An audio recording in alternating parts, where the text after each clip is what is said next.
Hai, assalamualaikum teman-teman semua. Gimana nih kabarnya hari ini? Semoga teman-teman semua dalam keadaan sehat selalu ya. Amin, amin ya robbal alamin. Nah, di videoku kali ini, di sini tuh aku mau isi untuk saving challenge ya teman-teman. Aku bakalan ngisi untuk saving challenge yang 2K, 5K, dan 10K. Dan alhamdulillah aku ngisinya itu dari penghasilan tambahan ya teman-teman. Dan penghasilan tambahan itu biasanya aku tuh dapatnya itu dari uang lemburan pas suami, yang biasanya kalau aku dikasih itu biasanya aku sisihin untuk menabung ya teman-teman. Kemudian juga ada dari usaha sampingan aku.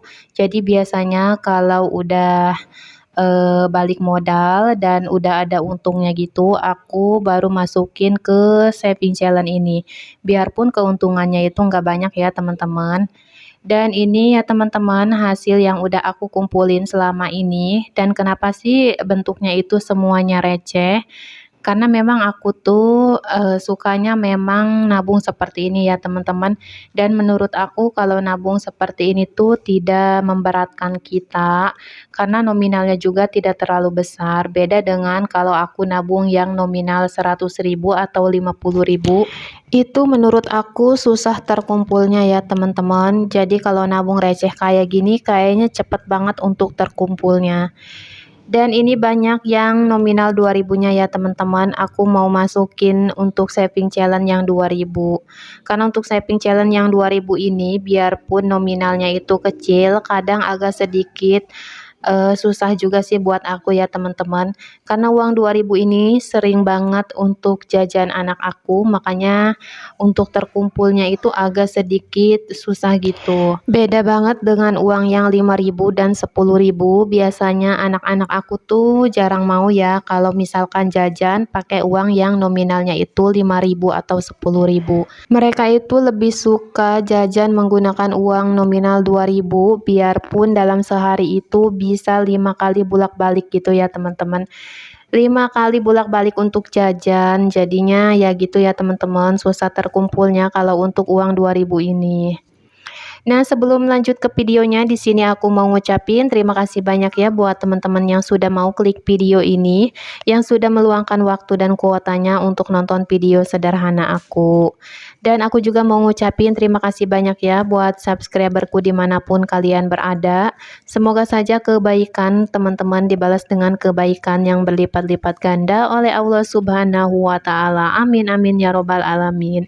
Dan alhamdulillah ya teman-teman, akhirnya channel aku ini udah dimonet. Dan aku benar-benar nggak nyangka banget ya teman-teman, karena pas waktu aku udah pasrahkan diri sama Allah gitu ya teman-teman, aku pasrahkan semuanya sama Allah. Nggak taunya semakin aku pasrahin diri, itu channel aku tuh makin naik untuk subscribe-nya. Walaupun waktu itu untuk 1000 subscriber aku udah tercapai, dan disitu aku agak sedikit down untuk lihat jam tontonnya, karena waktu itu masih di 2000-an gitu. Cuma aku nggak nyangka dalam waktu sebulan itu aku bisa mengumpulkan 2000 jam tonton ya teman-teman. Masya Allah, itulah mujizat dari Allah ya teman-teman.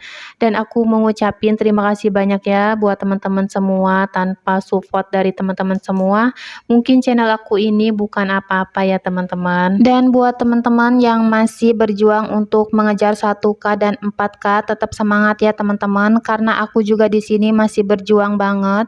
Karena perjalanan aku tuh masih panjang banget ya teman-teman. Jadi mari kita berjuang sama-sama ya teman-teman. Nah, di sini balik ke videonya ya teman-teman. Ini aku tuh udah hitung untuk nominal keseluruhannya itu ada 98.000.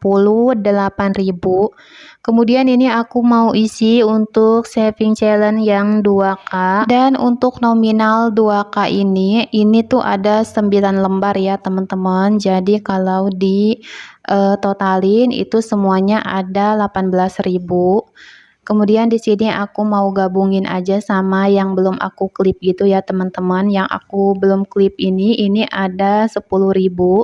Kemudian di sini aku tambah lagi 10.000 jadi 20.000 gitu ya teman-teman. Dan untuk nominal yang 2000 ini aku klipnya itu per 20.000 ya teman-teman. Jadi sebenarnya lumayan banget sih kalau kita ngumpulin uang 2 ribuan ini. Cuma buat aku ya kendalanya tadi ya teman-teman, agak sedikit susah karena uangnya tuh selalu dipakai jajan anak aku. Dan terkait thumbnail yang aku buat teman-teman, jadi kenapa sih ibu rumah tangga itu harus mempunyai penghasilan sendiri atau penghasilan tambahan? Karena pada kenyataannya yang aku lihat di lapangan, penyebab perceraian tertinggi di Indonesia itu adalah dari kondisi finansial yang kurang baik atau ekonomi yang kurang baik ya teman-teman.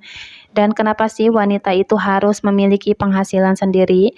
Karena jika si wanita itu dalam keadaan seperti itu, maksudnya dalam keadaan pisah gitu ya, dan si wanita itu tidak mempunyai penghasilan sendiri dan hanya bergantung pada suami, maka dia tidak akan mendapatkan apa-apa ya teman-teman. Walaupun pada kenyataannya kita juga tidak ingin seperti itu ya teman-teman. Kita inginnya tuh langgeng sampai maut memisahkan gitu. Dan yang kedua, kenapa sih IRT itu harus memiliki penghasilan sendiri? Karena IRT itu harus memiliki dana darurat ya teman-teman.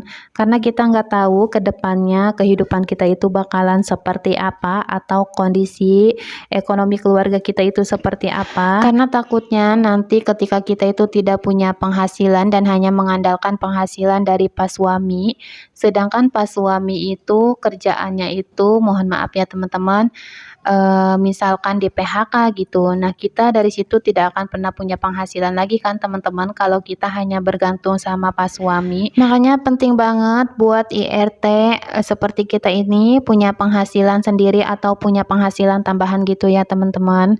Kemudian di sini yang ketiga, kenapa sih IRT itu harus mempunyai penghasilan sendiri? Memiliki kebebasan untuk berbelanja atau membeli barang yang kita inginkan tanpa harus segan kepada suami ya teman-teman.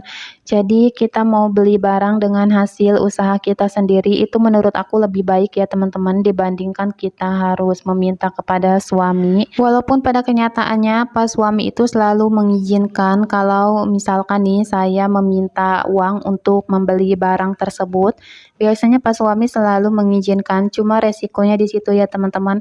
Kadang saya itu suka mikir dengan pendapatan pas suami segitu, apakah itu bisa untuk mencukupi keinginan saya untuk membeli barang-barang tersebut. Makanya dari situ lebih baik saya memiliki usaha sendiri atau usaha sampingan biarpun di rumah ya teman-teman. Biarpun hasilnya itu tidak seberapa, tapi kita bakalan lebih puas kalau kita beli dari hasil usaha kita sendiri ya teman-teman. Makanya di situ aku jarang banget kalau untuk pengen beli sesuatu itu minta sama pas suami ya teman-teman. Aku biasanya nabung dulu, kalau enggak aku nyisihin dari usaha-usaha kayak gini, biarpun ini tuh kecil tapi alhamdulillah bisa untuk menabung ya teman-teman. Kemudian kenapa sih wanita itu harus mempunyai usaha sendiri atau usaha sampingan? Karena biasanya suami itu akan lebih menghargai istri dengan mereka itu mempunyai usaha sendiri atau usaha sampingan ya teman-teman. Makanya di situ penting banget buat kita sebagai IRT, biarpun kita di rumah tetap harus memiliki usaha sampingan.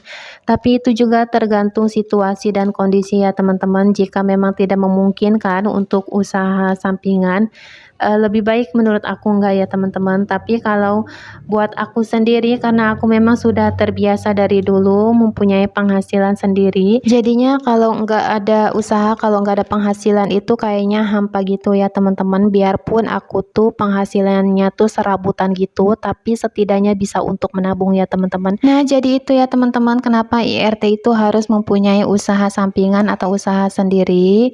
Nah, teman-teman sampai di sini dulu ya video dari aku. Wassalamualaikum warahmatullahi wabarakatuh. Bye.